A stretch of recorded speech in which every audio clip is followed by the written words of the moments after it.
నమస్కారం. అమృతం కార్యక్రమానికి స్వాగతం సుస్వాగతం. ఎలా ఉన్నారు? అయితే సాధారణంగా ఉదయం లేచిన తర్వాత మన బ్రెయిన్లో చాలా క్వశ్చన్స్ మొదలవుతూ ఉంటాయి. ముందుగా ఏం క్వశ్చన్ వస్తుంది అంటే అల్పాహారంగా ఏం తయారు చేసుకోవాలి, ఆ తర్వాత లంచ్ ఏం ప్రిపేర్ చేయాలి, బాక్స్లో ఏం కట్టాలి, ఇలాంటివన్నీ మనం మైండ్లో బదులుతూ ఉంటాయి. కొంతమంది తెలివిగా ఏం చేస్తూ ఉంటారు, ముందు రోజు రాత్రే మర్నాడు ఏం చేయాలో ఒక చిన్న లిస్ట్ వేసేసుకుంటారు. అంటే దోశల విషయంలో, ఇడ్లీల విషయంలో నానబెట్టుకోవడము అంటే ముందు రోజు రాత్రే చేసుకుంటాం అనుకోండి. కానీ ఆ రోజే లేచి కొత్తగా ఏదైనా బ్రేక్ఫాస్ట్ చేయాలి అనుకుంటే గనక చాలా పెద్ద క్వశ్చన్ మార్క్, ముఖ్యంగా ఆడవాళ్లకు. ఎందుకంటే ఇంట్లో ఎక్కువ ఆడవాళ్లే వంట చేస్తూ ఉంటారు, మగవాళ్ళు కూడా సమానంగా చేస్తూ ఉంటారు. కానీ ఎక్కువగా చెప్పాలి అంటే బయట హోటల్స్తో చూసుకుంటే మన ఇంట్లో ఆడవాళ్ళు ఎక్కువగా చేస్తూ ఉంటారు. అలాంటప్పుడు మన అమృతం కార్యక్రమాన్ని మీరు తరచూ చూస్తూ ఉన్నారనుకోండి, ఎన్ని రకాల బ్రేక్ఫాస్ట్ ఐటమ్స్, మంచి హెల్దీవి, మనకు శక్తినిచ్చేవి, మనకు తొందరగా అంటే అలసిపోకుండా మనకు కావాల్సిన పోషక విలువలతో కూడినటువంటి ఎన్నో అల్పాహారాలను పరిచయం చేస్తూ ఉంటుంది మన అమృతం కార్యక్రమం. చూస్తూ ఉండండి మీ సమయం దొరికినప్పుడల్లా. అయితే అందులో భాగంగా ఈ రోజు కూడా ఒక చక్కటి బ్రేక్ఫాస్ట్ అండి. ఇది వినడానికి చాలా కొత్తగా ఉంటుంది. జుకినీ పెసరట్టు మొదటి వంట. కానీ జుకినీ మనకి ఎంత మంచి మేలు చేస్తుందో మీ అందరికీ తెలిసిందే కదా. మరి జుకినీతో పెసరట్టు కూడా మంచి ప్రోటీన్. సాధారణంగా మనం పెసరట్టుతో చేసుకుంటూ ఉంటాము, అదంతా మీకు తెలుసు. జుకినీతో పెసరట్టు ఎలా తయారు చేసుకుంటామో ఈ రోజు తెలుసుకుందాము. మరి ఈ రోజు అమృతంలో నేను తయారు చేయబోయే మొదటి వంట జుకినీ పెసరట్టు. తయారు చేయడానికి కావాల్సిన పదార్థాలు ఏంటో ఒకసారి చూసేద్దాం. జుకినీ పెసరట్టు తయారు చేసుకోవడానికి కావాల్సిన పదార్థాలు: నానబెట్టుకున్న పెసలు 1 కప్పు, నానబెట్టుకున్న బియ్యం 1/2 కప్పు, తరిగిన అల్లం ముక్కలు 2 టేబుల్ స్పూన్లు, ఇంగువ చిటికెడు, జుకినీ ముక్కలు 1 కప్పు, పచ్చిమిరపకాయలు 4, ఉప్పు తగినంత, నూనె 2 టేబుల్ స్పూన్లు. జుకినీ పెసరట్టు తయారు చేసుకోవడానికి కావాల్సిన పదార్థాలన్నీ కూడా ఇక్కడ రెడీగా ఉన్నాయి. జుకినీ మనందరికీ తెలుసు. మనకు సడన్ గా చూసినప్పుడు ఇది కీరానా జుకినీ అని తెలుసుకోవడం కొంచెం కష్టంగా ఉంటుంది. బాగా తెలిసిన వాళ్ళు, అంటే వంట తరచూ చేసేవాళ్ళకైతే తెలుస్తుంది అనుకోండి. అంటే మన కీరా జుకినీ ఒకటే ఫ్యామిలీకి చెందినవి. అంటే మనకు ముఖ్యంగా వేసవి కాలంలో, లేదు అంటే ఇన్ జనరల్ కూడా మనకు ఒంట్లో వేడిని తగ్గించడానికి జుకినీ కానీ కీరా కానీ జనరల్గా చాలా బాగా సహాయపడుతూ ఉంటాయి. అలాగే పెసర్లు. ఇక పెసర్లు లేదే మనం పెసరట్టు చేయలేం కాబట్టి పెసర్లను కూడా ముందుగా నానబెట్టుకున్నాం. ఒక 2 గంటల పాటు నానబెట్టుకుంటే సరిపోతుంది. కొంచెం అంటే వీలుంటే కనుక ఒక 4 అవర్స్ నానబెట్టుకోవచ్చు, ఇంకా బాగుంటుంది. కొంచెం బాగా నానితే మనకు ఆ రుచి కూడా చాలా బాగుంటుంది అనమాట. ఇలా మనకు పెసర్లు కూడా నానబెట్టేసుకున్నాం. ఆ తర్వాత బియ్యం 1 గంట పాటు నానబెట్టుకుంటే సరిపోతుంది. ఇలా మనకు కావాల్సిన పదార్థాలన్నీ కూడా రెడీగా ఉన్నాయి. అయితే ఈ జుకినీ యొక్క ఉపయోగాల గురించి ముందుగా మాట్లాడుకుందాం. ఇది మనకు ఫైబర్ బాగా ఎక్కువ ఉండేటువంటి పదార్థం. సో ఫైబర్ ఎక్కువగా ఉన్నప్పుడు ఆటోమేటిక్గా మనం వెయిట్ తగ్గుతాం, డైజెషన్ చాలా బాగుంటుంది, కాన్స్టిపేషన్ ప్రాబ్లమ్స్ ఉండవు. అలాగే ఇందులో యాంటీ ఆక్సిడెంట్స్ కూడా ఎక్కువగా ఉంటాయి. అందుకే కదా మనం జుకినీని ఎక్కువగా మనం సాలడ్లో ఉపయోగిస్తూ ఉంటాం. ఎందుకు అంటే ఇందులో antioxidants, antibacterial elements ఎక్కువగా ఉంటాయి. దానివల్ల ఏంటి అంటే మనకు ఇమ్యూనిటీ చాలా బాగా డెవలప్ అవుతుంది. అంటే మనకు వాతావరణ మార్పిడి వల్ల దగ్గులు, జలుబులు త్వరగా రాకుండా ఉంటాయన్నమాట. అందుకేంటి అంటే మనకు అంటే ఇన్ ద ఫ్యూచర్ కూడా మనకు క్యాన్సర్ కారకాలు తగ్గించడము, క్యాన్సర్ కణాలను తగ్గించడము, ఇటువంటి వాటికి కూడా జుకినీ చాలా బాగా హెల్ప్ చేస్తూ ఉంటుంది. అలాగే డయాబెటీస్, మధుమేహంతో ఇబ్బంది పడుతున్న వారికి కూడా మనకు జుకినీని ఎక్కువగా తీసుకోవడం వల్ల బ్లడ్ షుగర్ లెవెల్స్ అనేవి చాలా బాగా కంట్రోల్లో ఉంచుతుంది. దానివల్ల పూర్తిగా తగ్గిపోతుందని కాదు, అంటే కొన్ని ఆహారాలు తీసుకుంటే లెవెల్స్ స్పైక్ అవుతూ ఉంటాయి, కొన్ని ఆహారాలు తీసుకోవడం వల్ల అస్సలు ఇబ్బంది ఉండదు. అలాంటి ఆహారాల్లో మనకు జుకినీ చాలా బాగా హెల్ప్ చేస్తూ ఉంటుంది. అలాగే ఇందులో కావాల్సిన మంచి కార్బోహైడ్రేట్స్ అవి కూడా ఉంటాయి కాబట్టి మనకు ఎనర్జీ, అంటే మనకు బాగా ఎండలో బయటికి వెళ్ళినప్పుడు నీరసపడిపోయామనుకోండి, కీరాలు అలా తింటూ ఉంటాం. అలాగే జుకినీ కూడా ఏంటి అంటే మంచిగా ముక్కలుగా కట్ చేసుకొని అలా పచ్చిగా తినేసాము అంటే మనకు ఒంట్లో కావాల్సినటువంటి నీరు శాతాన్ని, తర్వాత ఎనర్జీని, కావాల్సినటువంటి కార్బోహైడ్రేట్స్ని చాలా బాగా ఇస్తుంది. అలాగే చర్మానికి కూడా చాలా బాగా హెల్ప్ చేస్తుంది తెలుసా. అంటే మనకు యాంటీ ఆక్సిడెంట్స్ అవి ఎక్కువగా ఉన్నాయంటే మనకు చెడు మలినాలను కూడా ఒంట్లోంచి తొలగించే విషయంలో చాలా బాగా సహాయపడుతుంది. ఎందుకంటే వాటర్ కదా, ఎక్కువగా వాటర్ ఇందులో ఉంటుంది కాబట్టి మన ఒంట్లో టాక్సిన్స్ని అవుట్ చేయడానికి హెల్ప్ చేస్తూ ఉంటుంది. తద్వారా ఏంటి, స్కిన్ చాలా బాగుంటుంది. స్కిన్ అంటే మెయిన్గా స్కిన్ ఏంటి అంటే ఇంప్యూరిటీస్ మన ఒంట్లో ఎక్కువగా ఉన్నప్పుడు స్కిన్ ప్రాబ్లమ్స్ వస్తూ ఉంటాయి, పింపుల్స్, యాక్నీలు ఇలాంటివన్నీ. అదే మన ఒంట్లో అటువంటివి తక్కువగా ఉన్నాయి అంటే, బయటికి వెళ్ళిపోయాయి అంటే ఫ్రెష్ అయిపోతుంది కదా. సో స్కిన్ కూడా అప్పుడు మనకు ఫ్రెష్గా ఉంటుంది. అప్పుడు మిగతా ఆర్గన్స్ అంటే కిడ్నీలు ఇవన్నీ కూడా చాలా హెల్దీగా ఉంటాయి చెడు బయటికి వెళ్ళిపోవడం వల్ల. అలాగే మనకు బీపీని కూడా కంట్రోల్లో ఉంచడానికి జుకినీ చాలా బాగా హెల్ప్ చేస్తుంది. కాబట్టి చక్కగా జుకినీని తరచూ తింటే మొదలుపెట్టేయండి. మరి నేర్చేసుకుందామా జుకినీ పెసరట్టు? ముందుగా ఒక బౌల్ తీసేసుకుందాము. తీసుకొని నానబెట్టుకున్నటువంటి పెసర్లను ముందుగా వేసేసుకుందాం. ఇదే ఎక్కువగా వేసుకోవాలి. ఆ తర్వాత ఇందులో నానబెట్టుకున్నటువంటి బియ్యం, మన కరకరగా రావడానికి బియ్యం, ఆ తర్వాత సన్నగా తరుక్కున్న అల్లం ముక్కలు. అంటే మనకి పెసరట్టు అనగానే అల్లం లేనిదే అసలు మనకు పెసరట్టు అనేది అసలు రుచించదు కాబట్టి చక్కగా అల్లం ముక్కలు కూడా వేసేసుకున్నాము. తర్వాత ఇందులో కావాల్సినంత ఇంగువ కూడా వేసుకుందాం కొంచెం. ఆ తర్వాత జుకీనీ కూడా చక్కగా వేసేసుకుందాం. కావాల్సినంత కారం అంటే ఏంటి, పచ్చిమిరపకాయలు. ఇవి అంటే మనం తీసుకునే కారాన్ని బట్టి 2, 3, 4 అనేది మనం డిసైడ్ చేసుకొని వేసుకోవచ్చు. ఇందులో పెసర్లు ఉన్నాయి, బియ్యం ఉంది, ఆ తర్వాత జుకీనీ వేసుకున్నాం, పచ్చిమిరపకాయలు, అల్లం ముక్కలు ఇవన్నీ కూడా వేసేసుకున్నాం. ఇప్పుడు దీన్ని సరైన మోతాదులో అంటే మనకు దోశ పిండి, పెసరట్టు పిండి తెలుసు కదా, సో దానికి తగ్గట్టుగా కాస్త నీళ్లు పోసుకొని రుబ్బుకొని తీసుకొచ్చేస్తాను. ఆ తర్వాత జుకీనీ పెసరట్టుని వేసేసుకుందాం. ముందుగా రుబ్బుకొని తెచ్చేస్తాను.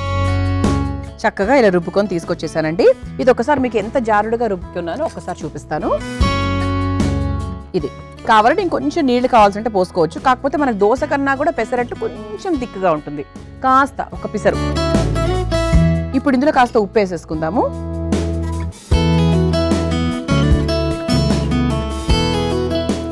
ఇది ఒకసారి ఉప్పు వేసేసుకొని కలిపేసుకుందాం. ఇది కూడా మనకు అల్లం పచ్చడితో తింటే చాలా బాగుంటుంది. అంటే సాధారణంగా పెసరట్టు అంటే అల్లం పచ్చడితోనే తింటూ ఉంటాం కదా, ఇది కూడా అల్లం పచ్చడితో చాలా చాలా బాగుంటుంది. ఇప్పుడు స్టవ్ వెలిగించేస్తున్నాను. పెనం వేడైన తర్వాత మనము పెసరట్టు వేసేసుకుందాం. మీకు సాధారణంగా పెసరట్టు ముందు రోజు రాత్రి నానబెడుతూ ఉంటాము. దీనికి కూడా మీరు ముందు రోజు రాత్రి కూడా నానబెట్టచ్చు, లేదు అంటే ఒక 4 గంటల పాటు నానబెట్టచ్చు. అంటే మరీ 1 గంట 2 గంటలు సరిపోకపోవచ్చు, ఎందుకంటే పెసర్లు కదా, అంటే కొంచెం మనకు ఇవి నానేటువంటి సమయం ఎక్కువగా కావాలి దీనికి. అందుకేంటి అంటే ముందు రోజు రాత్రి అయినా పర్వాలేదు. లేట్గా పడుకునే వాళ్ళు కొంతమంది ఉంటారు కదా, వాళ్ళు నానబెట్టి పడుకుంటే బెటరు. అంటే ఈ మధ్యకాలం అందరి స్లీప్ టైమింగ్స్ అనేవి చాలా మారిపోయాయండి. లేట్గా పడుకోవడము, పొద్దున పని ఉంటుంది కాబట్టి త్వరగా లేయడము, నిద్ర తక్కువ అయిపోవడము, దాని ద్వారా కూడా రకరకాల హెల్త్ ప్రాబ్లమ్స్ వస్తూ ఉంటాయి. వంట మీద ఇంట్రెస్ట్ తగ్గిపోతూ ఉంటుంది, ముఖ్యంగా ఆడవాళ్లకు, వంట చేసేవాళ్లకు. అందుకే ఏంటంటే ఎన్ని పనులున్నా నిద్రకు మాత్రం చాలా ప్రాధాన్యత ఇవ్వాలి అంటా నేను.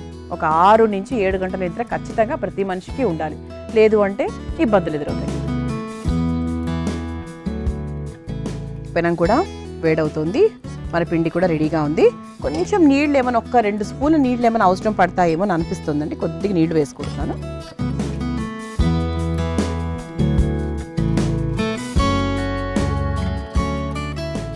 ఇలా మన పిండి రెడీగా ఉంది, అలాగే పెనం కూడా వేడైంది కాబట్టి చక్కగా పెసరట్టు వేసేస్తాను. జుకీనీ పెసరట్టు.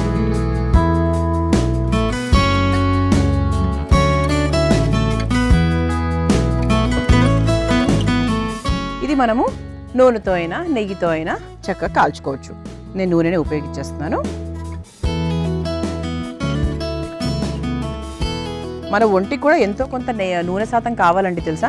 మరీ నూనెని మొత్తం ఒంట్లోంచి తీసేయకూడదు. కాస్త సర్వీసింగ్ చేయాలి అంటే మన శరీరానికి నూనె ఎంతో కొంత, ఒక 2-3 స్పూన్ల నూనె ఖచ్చితంగా మన రోజు మనకి పడాలి. ఎందుకంటే మనం అలా అలవాటు పడున్నాం కాబట్టి సడన్గా నూనెలన్నీ మానేస్తే ఇంకో రకమైన ప్రాబ్లమ్స్ వస్తాయి. ఇలా చక్కగా నూనె వేస్తూ 2 వైపులా కాలుస్తూ ఉంటాను. అంతకన్నా ముందు మీ అందరి కోసం ఈ చిట్కా. సాధారణంగా అన్నం ముద్దగా ఉంటే కొంతమందికి ఇష్టం ఉండదు. ముఖ్యంగా పులావ్ తయారు చేసుకునేటప్పుడు, బిర్యానీలు తయారు చేసుకునేటప్పుడు అన్నం మెత్తగా ఉంటే అస్సలు బాగోదు.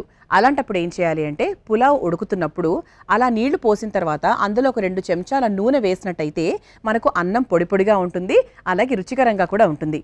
ఈసారి పులావ్, బిర్యానీలు వండుకునేటప్పుడు అన్నం ముద్దగా ఉండకుండా ఉండాలంటే ఈ చిట్కాని ప్రయత్నించండి. చూసారు కదా మా జుకీనీ పెసరట్టు ఎంత చక్కగా కరకరలాడుతూ వచ్చిందో మీకు అనిపిస్తోంది ఇక్కడ మంచిగా రంగు. ఇప్పుడు ఇక స్టవ్ ఆఫ్ చేసేసుకుందాము. దీన్ని చక్కగా ఇలా ఫోల్డ్ చేసి వేసేసుకుందాం.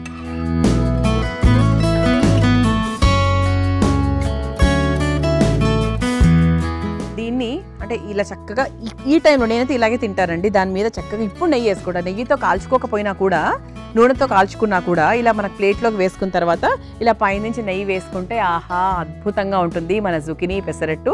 మీరు తయారు చేసుకోవాలంటే కావాల్సిన పదార్థాలు తయారు చేసుకునే విధానం మరొకసారి చూసేయండి. జుకీనీ పెసరట్టు తయారు చేసుకోవడానికి కావాల్సిన పదార్థాలు: నానబెట్టుకున్న పెసలు 1 కప్పు, నానబెట్టుకున్న బియ్యం 1/2 కప్పు, తరిగిన అల్లం ముక్కలు 2 టేబుల్ స్పూన్లు, ఇంగువ చిటికెడు, జుకీనీ ముక్కలు 1 కప్పు, పచ్చిమిరపకాయలు 4, ఉప్పు తగినంత, నూనె 2 టేబుల్ స్పూన్లు. జుకీనీ పెసరట్టు తయారు చేసుకునే విధానం: ముందుగా ఒక మిక్సింగ్ బౌల్లో నానబెట్టుకున్న పెసలు, నానబెట్టుకున్న బియ్యం, తరిగిన అల్లం, కాస్త ఇంగువ, జుకీనీ ముక్కలు, పచ్చిమిరపకాయలు వేసి పెసరపిండిలాగా రుబ్బుకొని పక్కన పెట్టుకోవాలి. ఇప్పుడు అందులో తగినంత ఉప్పు వేసుకొని కొన్ని నీళ్లు పోసుకొని బాగా కలుపుకోవాలి. తర్వాత స్టవ్ వెలిగించి తవ్వ పెట్టుకొని వేడైన తర్వాత రుబ్బుకున్న పిండిని తవ్వ మీద వేసి పెసరట్టులాగా వేసుకొని నూనెతో రెండు వైపులా కాల్చుకొని ఒక ప్లేట్లోకి తీసుకుని సర్వ్ చేసుకుంటే జుకినీ పెసరట్టు రెడీ.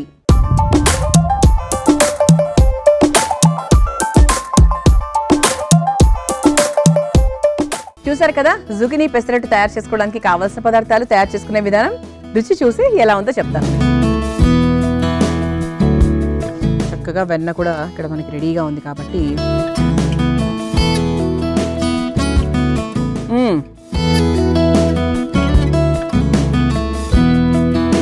నిజానికి జుకినీ వేసినట్టు తెలియట్లేదు. అందుకు ఒక ఉపయోగం ఏంటి అంటే వేసినట్టుగా ఉంటుంది, అలాగే కొంచెం కొత్తగా ఉంటుంది, మన పిల్లలకు కూడా అది తినిపించినట్టుగా ఉంటుంది. అదొకటి. తర్వాత ఏంటి అంటే తెలుస్తుంది, లైట్గా తెలుస్తుంది, కానీ బాగా గుర్తుపట్టేట్టుగా ఆయన తెలియట్లేదు. ఎందుకంటే అది ఎక్కువగా నీరు శాతం ఎక్కువగా ఉంటుంది కాబట్టి పెద్ద డిఫరెన్స్ ఏం లేదు, కానీ చాలా రుచికరంగా ఉందండి. మరి రెండో వంటలకు వెళ్ళిపోదామా? అమృతంలో నేను తయారు చేయబోయే రెండో వంట ప్రతి ఒక్కరికి బాగా ఇష్టమైనటువంటి దొండకాయతో మంచి పుల్ల కూర తయారు చేయబోతున్నా. దొండకాయ పుల్ల కూర. ముందుగా తయారు చేయడానికి కావాల్సిన పదార్థాలు ఏంటో చూసేద్దాం. దొండకాయ పుల్ల కూర తయారు చేసుకోవడానికి కావాల్సిన పదార్థాలు: నల్ల మినపప్పు అరకప్పు, ఆవాలు 1 టేబుల్ స్పూన్, జీలకర్ర అరకప్పు, ఎండుమిరపకాయలు 4, పసుపు తగినంత, దొండకాయ ముక్కలు 1 కప్పు, ఉప్పు తగినంత, చింతపండు గుజ్జు 1 కప్పు, నూనె 4 టేబుల్ స్పూన్లు. దొండకాయ పుల్ల కూర తయారు చేసుకోవడానికి కావాల్సిన పదార్థాలన్నీ కూడా రెడీగా ఉన్నాయి.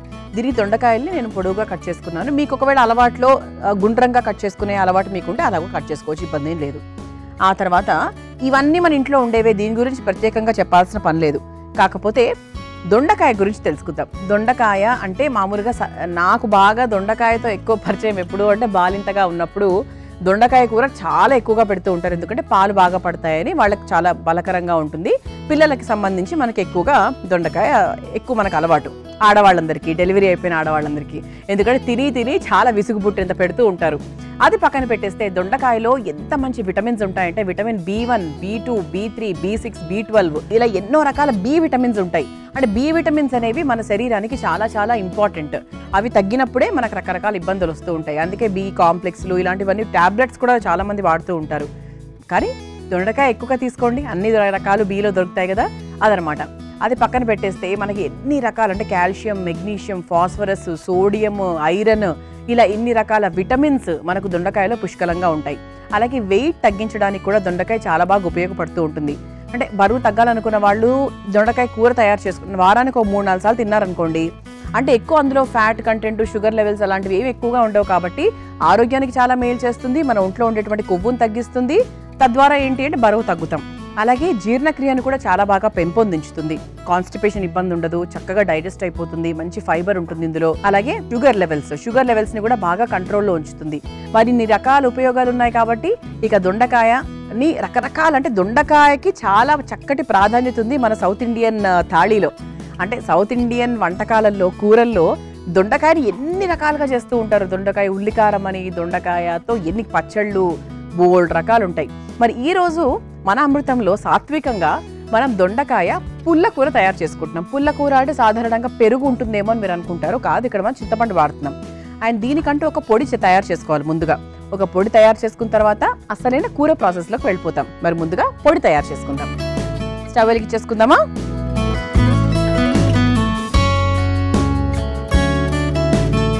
మనకు ఎటువంటి నూనె సహాయం లేకుండా మనం ముందుగా కాస్త నల్ల మినప్పప్పు,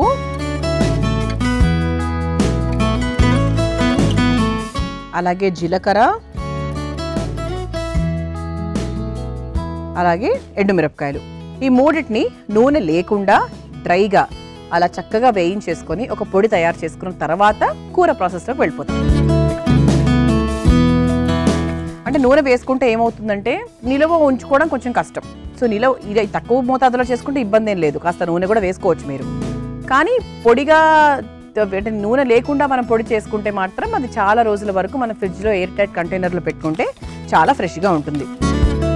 ఎందుకంటే ఈ బిజీ రోజుల్లో పొద్దున్నే ఇన్ని రకాల పొడులు తయారు చేసుకోవాలి అంటే కష్టం. అవి వేయకపోతే కూరకు రుచి రాదు. అందుకేంటంటే మనము ఏదైనా సరే ఒక వారం పాటు ఫ్రిడ్జ్లో పెట్టుకుంటే ఇటువంటివన్నీ చాలా ఫ్రెష్గా ఉంటాయి.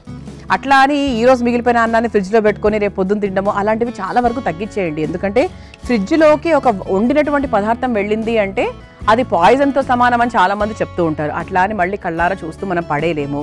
అందుకేంటి అంటే కేవలం ఒక పూటని మాత్రం దాన్ని మనం పుష్ చేసుకునే ప్రయత్నం చేద్దాం. అంతేగాని ఈరోజు మీరు చేసింది రేపు ఎల్లుండి అలా చేసుకోకుండా ఉంటేనే మంచిది. ఇది వేయించేసుకున్నాం కాబట్టి ఒక బౌల్లోకి తీసేసుకుందాము. ఆహా, జీలకర్ర ఎండుమిరపకాయలు వేయించుకుంటే వచ్చే రుచి అద్భుతంగా ఉంటుంది. అసలు సువాసన కూడా చాలా బాగుంటుంది.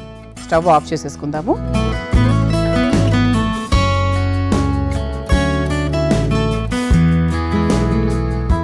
ఇలా చక్కగా మనము నల్ల మినపప్పు, ఎండుమిరపకాయలు, జీలకర్ర ఈ మూడింటిని కూడా వేయించేసుకున్నాము. దీన్ని పొడి తయారు చేసుకున్న తర్వాత మనం కూర తయారు చేసేసుకుందాం. ముందుగా పొడి తీసుకొచ్చేస్తాం. ముందుగా పొడి తయారు చేసుకొని తెచ్చేస్తాను. చూసారా, ఆహా వాసన మాత్రం అద్భుతంగా వస్తుందండి. అసలు ఎప్పుడెప్పుడు తినాలని ఎదురు చూస్తున్నాను. ఈ పొడి తయారు చేసుకున్నాం కాబట్టి ఇది పక్కన పెట్టేసుకుందాం. ప్రస్తుతం దీంతో పని లేదు. ఇప్పుడు మళ్ళీ ఇంకోసారి స్టవ్ వెలిగించేసుకుందాం. ఇందులో కాస్త నూనె. ఇక మనం కూర ప్రాసెస్లోకి వెళ్ళిపోయాం కాబట్టి ఇక ఈ పొడిని ఎక్కడ ఉపయోగించాలి, దొండకాయ పుల్ల కూర ఎలా తయారవుతుంది చూద్దాం.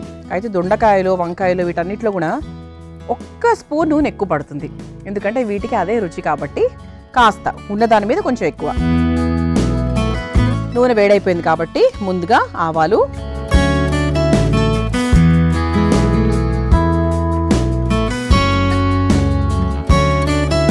ఆ తర్వాత కాస్త పసుపు, ఇది ఒకసారి వేయించేసుకుందాం. మీరు ఇంట్లో తయారు చేసుకునేటప్పుడు కావాల్సింటే మీరు కాస్త ఉల్లిపాయ ముక్కలు అవన్నీ కూడా వేసేసుకోవచ్చు, అల్లం ముక్కలు వేసుకోవచ్చు. ఇక మన ఇష్టం అనమాట. ఒక వంటని మనం ఎలాగైనా చేయొచ్చు.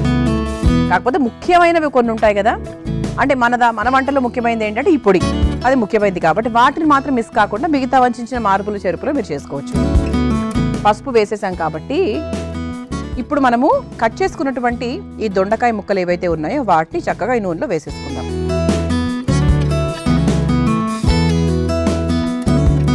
ఇది కొంచెం వేగాలి బాగా, ఎందుకంటే దొండకాయ అంత సాధారణంగా త్వరగా వేగదు, టైం పడుతుంది. ఇది మీరు ఒక ఉడికించుకొని వేసుకుంటా అంటే కూడా వేసుకోవచ్చు, కానీ అలా కన్నా కూడా ఇలా చక్కగా చేసేసుకుంటేనే బెటర్ అండి. ఇందులో కాస్త ఉప్పు వేసేసుకుందాము, త్వరగా ఉడుకుతుంది కాబట్టి. కూరకు సంబంధించిన ఉప్పు వేసేసాను. ఆ తర్వాత మనము ఈ పుల్ల కూర అన్నాం. సో పులుపు ఎలా వస్తుంది? చింతపండు ద్వారా. సో ఇలా చక్కగా చింతపండు గుజ్జు తీసేసుకొని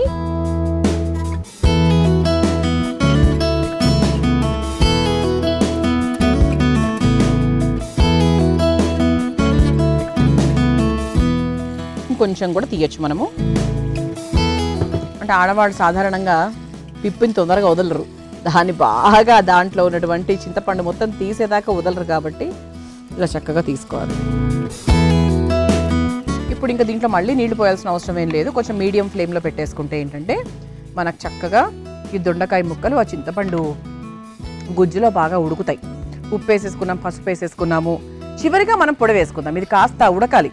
బాగా ఉడికిన తర్వాత మనం చివరిగా, అంటే ఇంకా ఉడకబోతుందో ఒక 5 నిమిషాలు అయిపోతుంది అన్నప్పుడు పొడి వేసుకొని ఒక్కసారి దాన్ని కూడా 2 నిమిషాలు ఉంచేస్తే అయిపోతుంది అనమాట.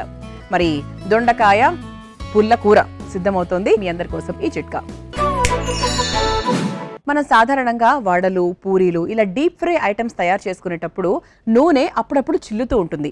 అలా చిల్లకుండా ఉండాలి అంటే అందులో ఒక 2 టేబుల్ స్పూన్ల నెయ్యి వేసినట్టయితే నూనె అనేది చిల్లకుండా ఉంటుంది. ఈ చిట్కా బాగుంది కదా, తప్పకుండా ఈసారి ప్రయత్నించండి. మనం చక్కగా పొడి తయారు చేసుకున్నాము, చింతపండు గుజ్జు వేసుకున్నాము, దొండకాయలు కూడా చక్కగా ఉడికిపోయాయి, ఉప్పు అంతా కూడా అయిపోయిందండి. ఇప్పుడు మనం చివరిగా ఏం వేయాలి అంటే దీంట్లో మనం తయారు చేసుకున్నటువంటి పొడి ఏదైతే ఉందో అది మనం వేసేసుకుందాం. మొత్తం వేసేస్తున్నాను నేను, ఎందుకంటే కేవలం 4 ఎండుమిరపకాయలు తీసుకున్నాను కాబట్టి వేరే కారం ఏం వేయలేదు, సరిపోతుంది. ఇది ఒక్కసారి కలిపేసుకొని ఒక్క నిమిషం వదిలేస్తే మన పుల్ల కూర తయారైపోయినట్టే. ఆహా, భలే ఉందండి. అందుకే చెప్పాను మొదట్లో నేను ఏంటంటే కొంచెం ఒక్క పిసరు నూనె ఎక్కువ పడుతుంది దీంట్లో, ఎందుకంటే దొండకాయలు కాబట్టి. అంటే మనకు ఇలా రంగు రావాలి, ఇలా ఒక చిన్న మెరుపు రావాలి దీంట్లో అంటే కాస్త నూనె వేయాలి. ఇదిగో మనం పొడి కూడా వేస్తున్నాం కదా, పొడి వేసిన వాటికి నూనె ఎక్కువగా పడుతుంది, ఇది కూడా పొడి పీల్చేసుకుంటాయి కాబట్టి. ఇది చక్కగా ఇంట్లో తయారు చేసుకోండి, మీ ఇంటిలో పాది పెట్టండి, అద్భుతంగా ఉంటుంది. దీంట్లో మీరు కావాల్సింటే కాస్త మిరియాలు వేసుకోవచ్చు, యాడ్ ఆన్స్ అనమాట, ధనియాలు వేసుకోవచ్చు కావాలంటే. కాకపోతే నేను సాత్వికంగా ఇలా సింపుల్గా చేసేసాను. నేను ఇంకా స్టవ్ ఆఫ్ చేసేస్తున్నానండి. బౌల్లోకి తీసేసుకుందాం.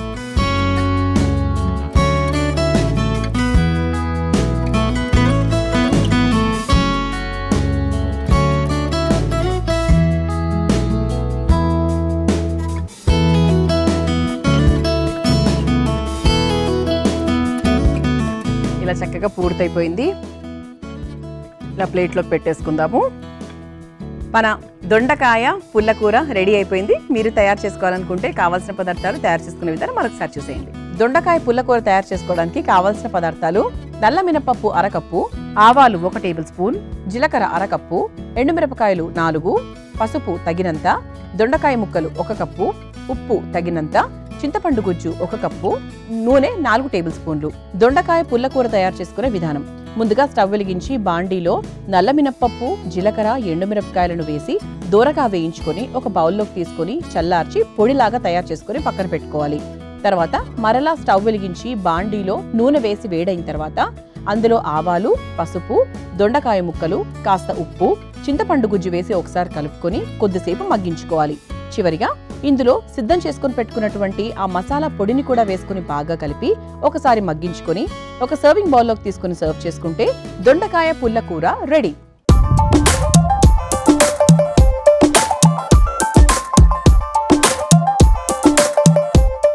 చూసారు కదా దొండకాయ పుల్లకూర ఎలా తయారు చేసుకోవాలో. రుచి చూసి ఎలా ఉందో చెప్తాను.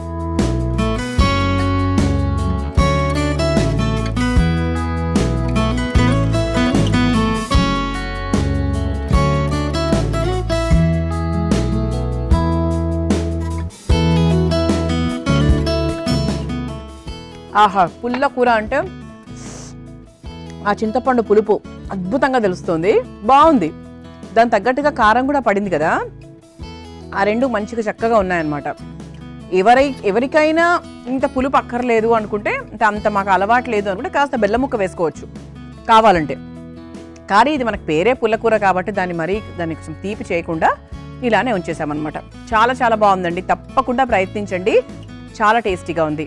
చూసారు కదా, మరి అమృతంలో నేను పరిచయం చేసిన ఈ 2 వంటకాలు నాకు బాగా నచ్చేసాయి, మీకు బాగా నచ్చాయని ఆశిస్తూ రేపటి అమృతం కార్యక్రమంలో మరో 2 చక్కటి వంటకాలతో మళ్ళీ కలుసుకుందాం. అంతవరకు సెలవు, నమస్కారం. ఈ కార్యక్రమాన్ని తిరిగి చూడాలనుకుంటే www.youtube.com/ETV Life Spiritual లో చూడవచ్చు.